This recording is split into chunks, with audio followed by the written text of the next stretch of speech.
Bom, pessoal, bom dia. Primeiramente, eu gostaria de agradecer, né, o convite por estar aqui, para poder... É sempre bacana a gente estabelecer essas trocas, né, ouvir um pouco, falar um pouco também sobre o que está fazendo. Estou me apresentando, né, antes de mais nada, eu sou mestre em História, né, e agora estou fazendo doutorado na Educação Física. Eu sou da área da Educação Física, né, graduação na área da Educação Física, naturalmente. E eu estou bem naquela fase de juntar tudo aquilo que você leu e começar a escrever coisas já da tese. Então, o que eu trago para vocês aqui é um pouco sobre o que eu estou fazendo exatamente agora, que é a tese de doutorado.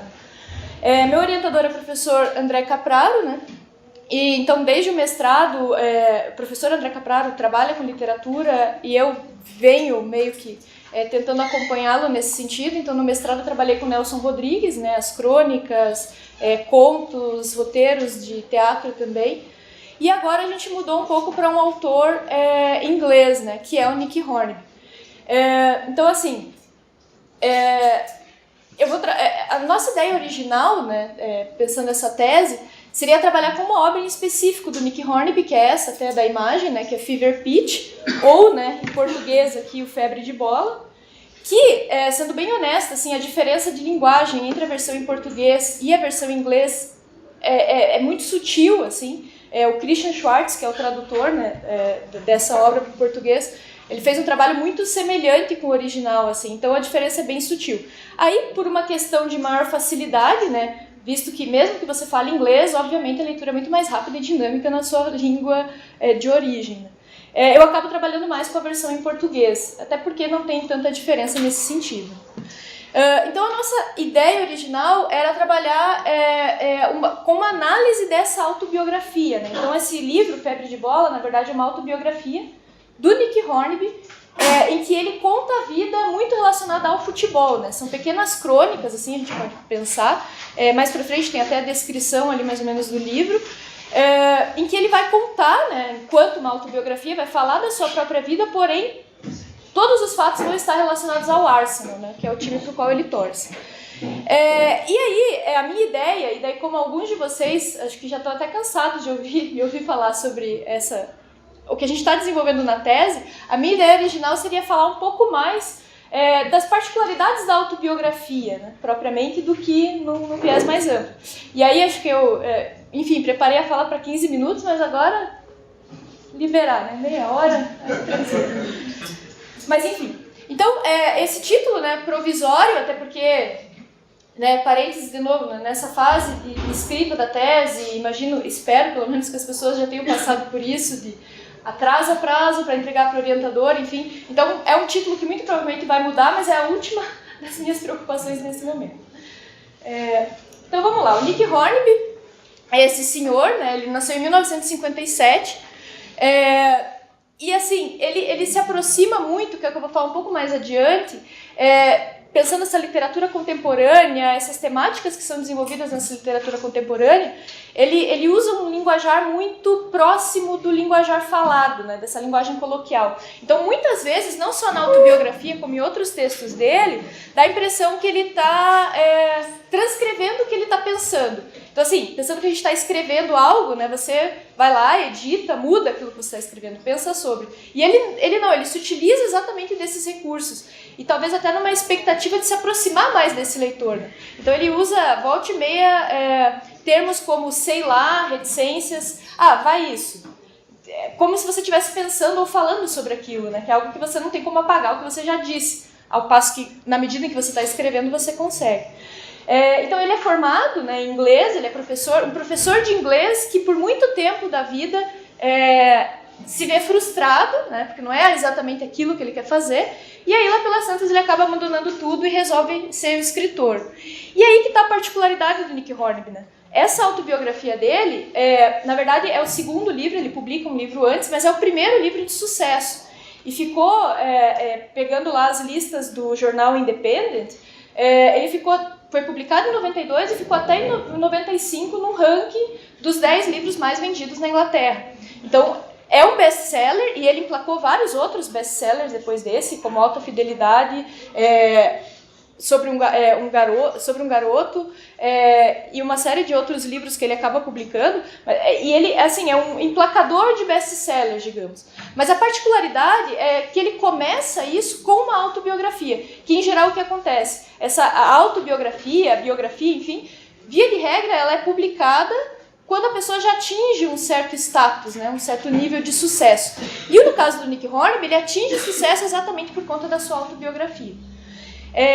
E aí, claro, né, essa autobiografia dele, ela tem uma série de particularidades, né, influências de outros autores, que, curiosamente, majoritariamente as influências do Nick Hornby são autores norte-americanos, que inclusive estão até mais envolvidos com o desenvolvimento de uma cultura pop, né, que acaba se difundindo mundialmente. Mas, via de regra, os autores que ele menciona como grandes influenciadores são, numericamente pensando, mais norte-americanos do que propriamente ingleses. E ele critica muito até a conduta inglesa em relação principalmente à literatura, essa questão da arte, o que é erudito e o que é popular, e pensando sempre o erudito clássico como aquilo que é maior do que esse popular. Né? E ele, não obstante, né, vai se enquadrar exatamente nessa perspectiva popular. Antes de chegar nessas influências dele, a ideia é trazer um pouco também da justificativa, né? Porque, mas qual a ideia, em que medida é interessante, enquanto uma pesquisadora de futebol, trazer uma autobiografia, ou seja, eu estou falando da vida de um único autor que está falando sobre um único clube ainda, né, que é o Arsenal, num contexto muito específico. Então, uma das coisas que eu gosto bastante, pensando em todos esses trabalhos, né, que a gente vai se aproximando, é a tese do Christian Schwartz, que por sinal é o tradutor da obra, né, para o português, que se chama Futebol em Tradução. Então ele vai falar dessas diferentes traduções do futebol, né, que transcendem essa questão do campo. E aí ele vai falar muito dessas narrativas de estilo. Claro, ele está se referindo especificamente à construção de uma identidade nacional por meio dessas narrativas de estilo. Só que isso vem a calhar para a minha tese exatamente no sentido de que, embora Nick Hornby não esteja exatamente falando de uma identidade nacional, ele cria um determinado estilo de torcer, né? O febre de bola, né? O fever pitch. Então, eu tenho um vínculo tão próximo a esse clube que o fato de eu torcer para esse clube é uma sensação quase febril, ela é doentia, ela é obsessiva. Então, nesse sentido, eu me aproprio, não me aproprio, né, mas faço minhas as palavras do Christian Schwartz nessa perspectiva das narrativas de estilo. Então, inevitavelmente, quando a gente vai falar dos jornais, e a literatura acaba sendo um campo muito fértil nesse sentido, eles acabam reverberando uma série de ideais sobre determinadas condutas, determinadas identidades, né? E no caso do Nick Hornby, ele também trabalha isso, né? E pensando que a autobiografia, como a gente já vai chegar, também entra como um texto literário. Então, nesse sentido, o Nick Hornby ele não vai narrar exatamente um estilo de jogo ou falar como é o futebol inglês em oposição ao futebol brasileiro, por exemplo, muito embora ele pincele isso ao longo do livro, mas ele vai narrar, de certa forma, um estilo de torcer, que definitivamente não é o hooliganismo, por exemplo.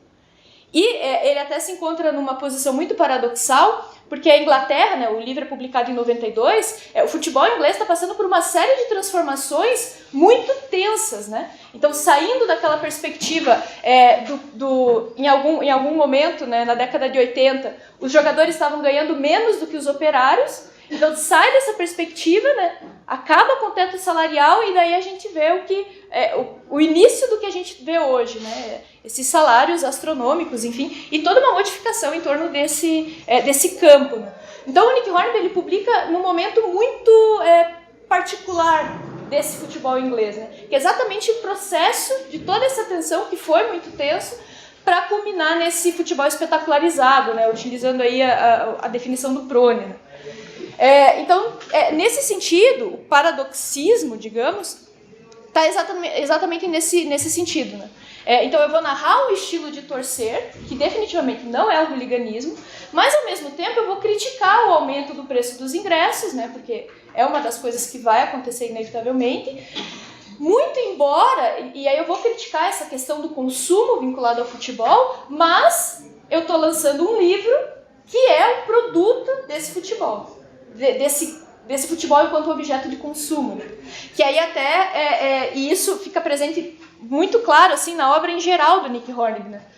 Ele traz muito para a obra dele essa perspectiva da cultura midiática. E aí a gente pode até pensar a obra dele como muito atrelada ao pop. Alguns autores vão falar que as outras obras dele, não especificamente a autobiografia, são romances contemporâneos com uma pegada pop. Mas se a gente for pegar as características dessa literatura pop, eu acho que dá para enquadrá-la como pop propriamente dito, né? Porque há esse esmaecimento das fronteiras entre baixa e alta cultura, então não me importa, não tem mais como a gente, e o Nick Hornby vai pegar muito pesado nisso em outras obras, né? Não me importa, não tem mais como a gente ficar tratando os clássicos sob uma perspectiva de que tudo que é clássico é o que foi escrito lá no século XIX ou início do século XX, por exemplo.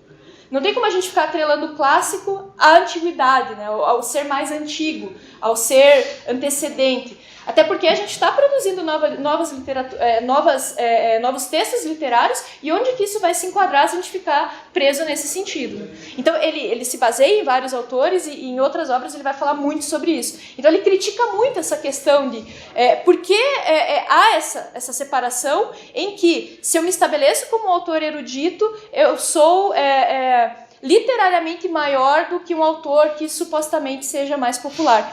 E é o caso dele mesmo, né? Eu costumava atrelar muito a figura do Nick Hornby ao que seria o Paulo Coelho nosso. Só que, na verdade, esse exemplo não cabe muito bem, porque o Paulo Coelho ele não é reconhecido nem pelo público aqui no Brasil, né? Tampouco pelos literatos, né? Porém, fora do país, ele faz um sucesso considerável.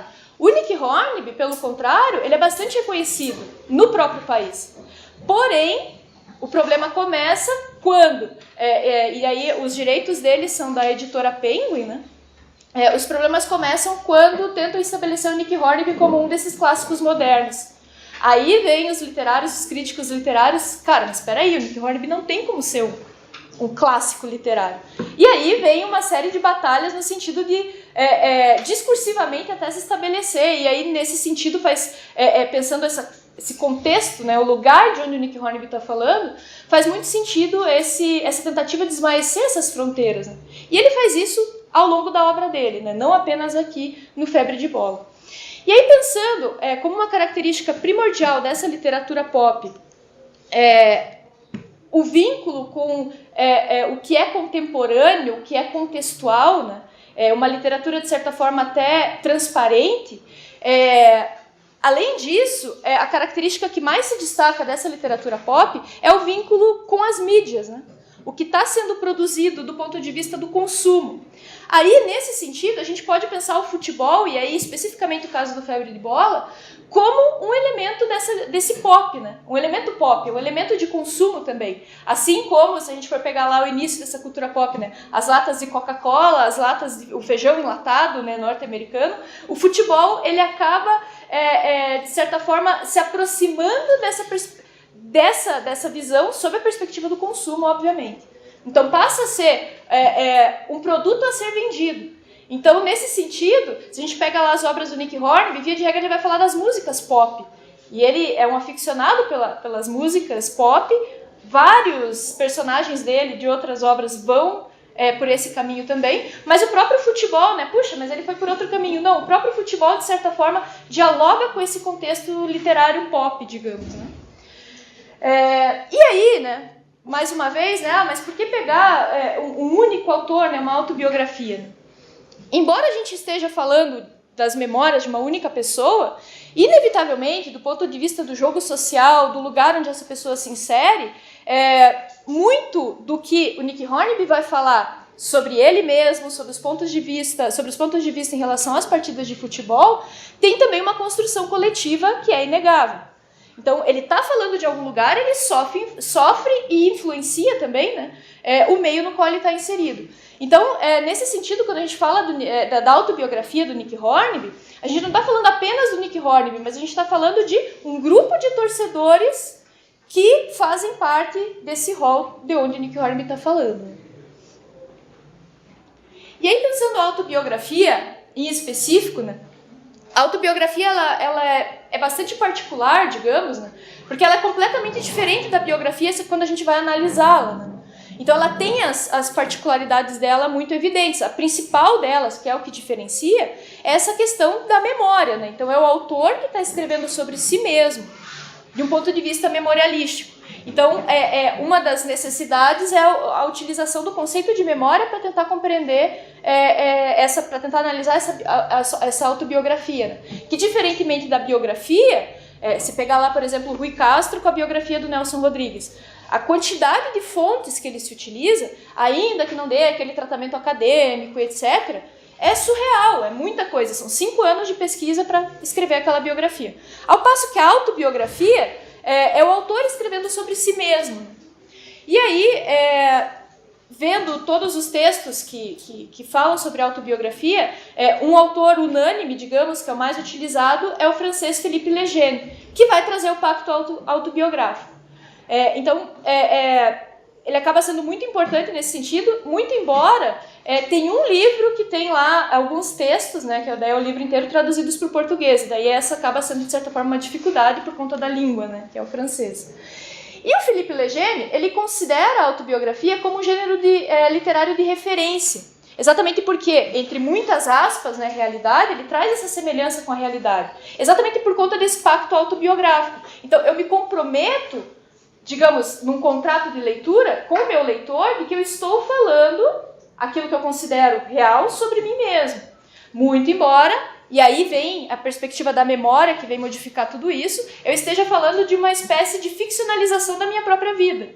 Porque, ainda que inconscientemente, aí não se trata, né, de falar o que é mentira, o que é verdade, mas, inevitavelmente, eu vou ficcionalizar alguns elementos dessa minha história.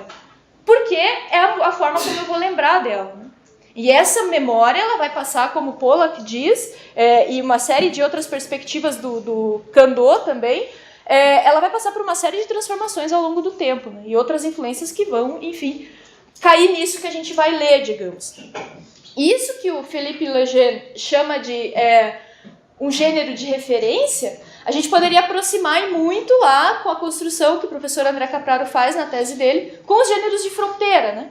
Muito embora ele coloque a crônica, o romance histórico, o romance histórico e o ensaio de cunho sociológico, né? A gente poderia pensar a autobiografia e a própria biografia como um quarto desses itens, né, de gêneros de fronteira, né? É muito próxima essa perspectiva, né? Assim como o gênero de fronteira está no meio campo entre o que seria história e literatura, esse gênero de referência também se localizaria nesse sentido, né? Então, na verdade, é um outro linguajar para falar de algo muito parecido, ainda que não exatamente igual, né?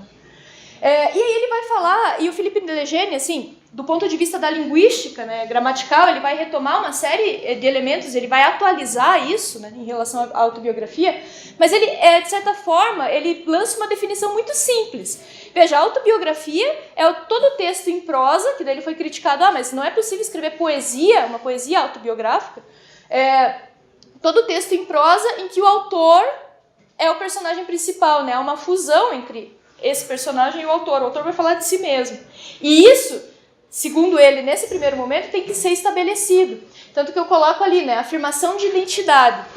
E aqui, identidade, do ponto de vista do Philippe Lejeune, sem nenhuma conceituação sociológica ou histórica. Identidade do ponto de vista de eu, Nick Hornby, estou falando sobre a minha história. É o Nick Hornby que está sendo retratado ali. Daí essa perspectiva identitária, né? Sem atribuir esses valores sociológicos, que é algo que a gente pode fazer na análise, mas não é algo que o Philippe Lejeune fala, até porque de onde ele está falando do ponto de vista linguístico e literário, né? Então isso, ele até permite essa questão de analisar histórica e sociologicamente, mas não é o que ele faz do ponto de vista de onde ele está falando. Então o nome do autor em especial, né? Então, e vai haver uma série de formas de dizer isso. Ou já na capa, né, uma autobiografia, né, do Nick Hornby. Ou nas primeiras páginas, no prefácio. Enfim, é no início do livro que esse pacto autobiográfico vai se estabelecer. De uma maneira, a princípio, muito simples. Veja, eu sou o autor desse livro e eu estou escrevendo sobre mim mesmo. Tanto que até depois que eu li o Philippe Lejeune, né, porque tem uma autobiografia do Pelé, né, Eu Sou Pelé, que na verdade foi escrita pelo Benedito Rui Barbosa. E aí, num dos artigos que eu mandei, eu até, veja, uma autobiografia. segundo o Philippe Lejeune, isso não é considerado uma autobiografia. Aí, né, fazer uma notinha para a revista, porque tá lá no prefácio, olha, eu dei voz, na verdade eu dei forma às palavras do Pelé. Tudo que ele disse está aqui, mas ainda assim é uma outra pessoa, e a gente sabe que as formas de dizer determinadas coisas mudam, né? Enfim. E aí o ponto principal, que é de certa forma o que muda, aquele início da minha primeira fala, que no primeiro momento a ideia era focar apenas no livro, é a questão do espaço autobiográfico. Porque dentro dessa perspectiva, o que é autobiografia e o que não, o Philippe Lejeune ele vai falar dos romances autobiográficos, que ele considera romances autobiográficos. Então assim, a autobiografia... vai haver essa semelhança com uma realidade, entre muitas aspas, ou com um contexto, onde esse autor que está escrevendo sobre si mesmo está inserido. Todavia, quando eu pego um romance, uma produção ficcional, enfim, pegar o Alta Fidelidade do próprio Nick Hornby, embora eu ache personagem, ou alguns dos personagens, com vários traços do Nick Hornby, eu não tenho como afirmar que aquele é ele propriamente. Então, nesse sentido, ele considera isso como um espaço autobiográfico. Veja, é muito parecido. Então, eu tenho lá o Rob Fleming, lá do Alta Fidelidade. Ele tem características muito parecidas com o Nick Hornby, mas eu não tenho como afirmar efetivamente que é ele. Até porque a gente está falando de uma obra ficcional. Então, nesse sentido, esse seria um romance autobiográfico, que a gente poderia até pensar em outras terminologias como autoficção, enfim. Mas esse espaço autobiográfico, nesse trabalho específico, ele amplia os horizontes para pensar as formas como Nick Hornby vai falar de si mesmo, né? E sempre vinculado ao futebol. Então eu consigo transcender do livro Febre de Bola, né? Porque tem várias outras produções dele que parecem continuação do Febre de Bola. E aí como é que eu vou explicar isso, sendo que a gente está escrevendo, é uma fonte de um outro momento, digamos. E esse espaço autobiográfico encaixou perfeitamente nesse sentido. Veja, a minha fonte principal é o Febre de Bola, mas eu tenho todo um espaço em que o Nick Hornby vai tratar desse assunto. E aí aqui até algumas obras dele, né? Então, o Alta Fidelidade fica muito, muito clara essa obsessividade, essa coisa de criar listas, e daí a gente vai ver umas colunas dele que ele cria listas de livros lidos e livros comprados. É muito parecido. E essa coisa dos personagens obsessivos, né? Sempre obsessivo com algo, seja o sucesso, seja encontrar um ídolo famoso, que é o caso do Juliette Naked, que em português é Juliette nua e crua, né? É sempre essa coisa, o gosto por algo que é exagerado, né? Que a minha vida caminha junto com isso, que é algo muito próximo com o que ele faz no Febre de Bola. E aí tem um outro texto também que é autobiográfico, que é o 31 Sons, né? Que também tem a versão em português, em que ele vai falar sobre si mesmo a partir de músicas pop. Então ele coloca uma relação de música e faz pequenas crônicas sobre cada uma delas. Assim. E aí, nesse sentido de espaço autobiográfico, até hoje o Nick Hornby ele é colunista da revista Believer, que é uma revista norte-americana. Então assim, é curioso isso, porque embora ele seja reconhecido na Inglaterra, best-seller, etc., ele tem uma transição com essa cultura norte-americana muito forte, né? Tanto que vários desses livros ali que eu mostrei, o Alta Fidelidade, Uma Longa Queda, o próprio Febre de Bola, né? Tem a versão hollywoodiana, ele é muito inserido em Hollywood e no próprio meio norte-americano, né? Ao ponto de ser colunista de uma revista norte-americana. E a ideia é que ele escrevesse crônicas falando sobre os livros que ele leu. Então, essa revista, primeiramente, e aqui está o último número, né, referente às crônicas dele que foram publicadas, né, em coletâneas. Primeiramente, a publicação da revista era mensal e agora é por estação do ano. Então, primavera de 2016, então deu um espaço maior. Mas, enfim, a ideia é que ele falasse sobre os livros que ele leu, de uma perspectiva de crítico literário, mas sem ser tão assintoso, digamos. E ele começa a escrever isso, a revista se inicia em 2003, que é quando ele começa a escrever. E em 2003 ele já tinha publicado 5 best-sellers. Então ele era alguém, digamos, com capital cultural para se estabelecer numa coluna como essa. E como a gente pode ver pela própria capa ali, né, da revista de 2011, que continua sendo a mesma pegada, assim, digamos, ela é meio jovem. Então ela traz uma série de elementos da cultura pop, né, não apenas da literatura, como também da música e outros elementos, e sempre trabalhando com essa perspectiva dos desenhos na capa, né, que acaba sendo bastante interessante. Mas, enfim, é uma coluna em que ele tem um espaço para falar dos livros que ele leu. E o que a gente vê? Futebol. Por incrível que pareça, o futebol aparece nessas colunas. Então ele dá um jeito e fala do futebol. E até muito curioso, porque ele lança frases como, veja, não é porque eu gosto de futebol, mas às vezes a literatura acaba sendo pouco interessante. Quando, em geral, né, a gente utiliza o inverso, né? O futebol é sempre menor que a literatura. O futebol é sempre menos interessante que a literatura e digno de menos espaço que a literatura. Beleza, 5 minutos. Putz, a fala era de 15, ainda bem que eu não fiz meia hora. Enfim, então ele vai utilizar esse espaço para falar da literatura como algo comum e vai se utilizar também para falar do futebol. E aí, assim, o problema é que às vezes ele justifica lá, a lista de livros comprados é sempre maior que a lista de livros lidos, que no fim é uma realidade contemporânea, né? A gente vê coisas que a gente gosta e gostaria de ler, mas quando vai dar tempo de eu ler especificamente aquilo, né? Então, essa coluna dele, ela tem uma empatia muito grande com os leitores exatamente por conta disso. Mas, em alguns momentos, ele justifica o fato de ele não ter tido tempo para ler, por exemplo, o ano de Copa do Mundo. Cara, eu tinha que acompanhar a Inglaterra. A Inglaterra foi até as quartas de final, sinto muito. Só que, na verdade, a gente está falando de um cara super ocupado. E aí é engraçado como ele brinca com isso, né? De certa forma, ele está falando sobre essa realidade, digamos, mas ele brinca muito com essa questão do futebol. Enfim. E aí aqui uma caracterização, rapidamente, do Febre de Bola, né? Então são 75 textos aí. Ele começa a escrever, essa é uma particularidade interessante da autobiografia do Nick Hornby. Em geral, autobiografia, né, biografia em si, desde quando nasceu até quando morreu, até o período atual. Né? O Nick Hornby, ele começa a escrever, contar histórias de quando ele tinha 11 anos de idade. Ou seja, as histórias vão de 68 a 92, que é o momento em que ele começa a acompanhar o Arsenal. E aí, curiosamente, 2 dos principais livros que ele aponta como influências para esse livro, que são 2 autores norte-americanos, né, o Tobias Wolff e o Frederick Exley, eles também fazem isso na autobiografia deles. É uma narrativa de um momento muito específico da vida, não é a vida inteira. E até o Frederick Exley é muito interessante porque no prefácio ele fala, olha, alguns personagens aqui foram inventados e não tem relação nenhuma com o fato que eu vivi. Portanto, isso pode ser considerado uma obra ficcional. Então, assim, uma autobiografia fictícia, digamos, é uma das influências do Nick Hornby. Mas o mais interessante é que é o ponto em comum entre esses autores. Primeiro, ambos são problemáticos, obsessivos, assim como a representação que o Nick Hornby vai fazer de si mesmo, né? E ambos falam de momentos específicos da vida deles, né? Então, o Frederick Exley, ele tem problemas psiquiátricos, ele fica internado diversas vezes e ele é um fã do futebol americano, mas o futebol americano, assim, aparece pinceladamente, assim, puxa, e ainda assim como um momento de válvula de escape, digamos, né?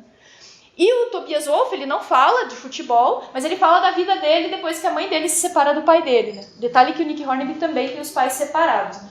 E ele também se baliza muito pela leitura do Entre os Vândalos, né? Em que o Bill Burford vai contar a experiência dele entre os hooligans, e ele se apropria dessa perspectiva para dizer, veja, isso definitivamente não é torcer, porque os hooligans, eles não acompanham as partidas como eu acompanho e sofro com o meu time. E o que a gente pode perceber, finalizando, que é a perspectiva da análise da tese, né, a partir do Febre de Bola, é a tríade, né, entre a memória, o torcer e essa perspectiva da obsessão. Né? E o amálgama entre essas 3 coisas, que efetivamente vão estar amalgamadas, né, a memória é o fio condutor, obviamente, né, vão culminar nessa febre de bola, né, que é o que ele fala, esse fever pitch, que é o que ele descreve como essa obsessão pelo Arsenal especificamente. Né. Então eu vou finalizar por aqui, tinha alguns exemplos, mas, enfim, aqui algumas das referências. Grosso modo, é isso que eu estou fazendo agora. Assim. Muito obrigada.